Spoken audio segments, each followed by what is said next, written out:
Last কয়েকটা video দেখে তোমরা তো নিশ্চয়ই বুঝেই গেছো যে আমরা কাশ্মীর ঘুরতে গেছিলাম। তো ভাবলাম তোমাদের সাথে কাশ্মীর ট্যুরের টোটাল ভ্লগটা একটু শেয়ার করে নিই। আর এবার আমি গেছিলাম আমার বাবা মাকে নিয়ে ঘুরতে, আর সাথে আমার ননদও ছিল। আর আমার বাবা মা আর ননদের এটা ছিল first time travel with flight. এর আগে আমি আর প্রীতম বহুবার ফ্লাইটে উঠেছি, কিন্তু ওরা এর আগে কখনো ওঠেনি। তো এটা এই জন্য আমার কাছে ভীষণ এক্সাইটেড ছিল। আর আমার মায়ের একটা স্বপ্ন ছিল ফ্লাইটে চড়া, তাই এই স্বপ্নটাও আমি পূরণ করতে পেরেছি। এটাও আমার কাছে অনেক বড় ছিল। তা আর আজীবনই আমার ফ্লাইটে ট্রাভেল করতে খুব ভালো লাগে। মানে আমার ট্রেন বাসের থেকে আমি ফ্লাইটটাকে বেশি প্রেফার করি কোথাও ঘুরতে যাওয়ার জন্য। হ্যাঁ, খরচা সাপেক্ষ, তবে ট্রেনে আমাদের ভাড়া লাগে না। ও হ্যাঁ, এখন ভাড়া লাগে, কিন্তু আগে লাগতো না। কারণ যেহেতু আমার বাবা আগে রেলের সার্ভিস করতো, সেহেতু আমার বাবা মা যেহেতু পাস পেতো, সাথে আমিও পেতাম। কিন্তু বিয়ে হয়ে গেলে তো সরকারের নিয়ম অনুযায়ী আমি আর পাবো না, তাই এখন আমাকে ট্রেনেও টিকিট কেটেই উঠতে হয়। যাই হোক, জোকস আপ পার্ট।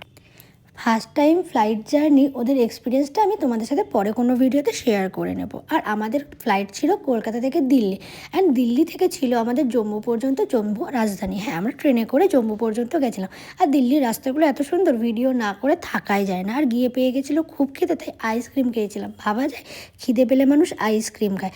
আর আমরা জানতামই না রাজধানীতে খাওয়ার প্রোভাইড করে ট্রেন থেকে, ওই টিকিটের মধ্যে ইনক্লুডেড থাকে। তো আমরা না জেনে আগে থেকে খাবার নিয়ে উঠে গেছিলাম। আর খেয়ে দিয়ে এক ঘুম দিতে খুব সকালবেলা ভোর 4টের মধ্যে পৌঁছে গেছিলাম জম্মু।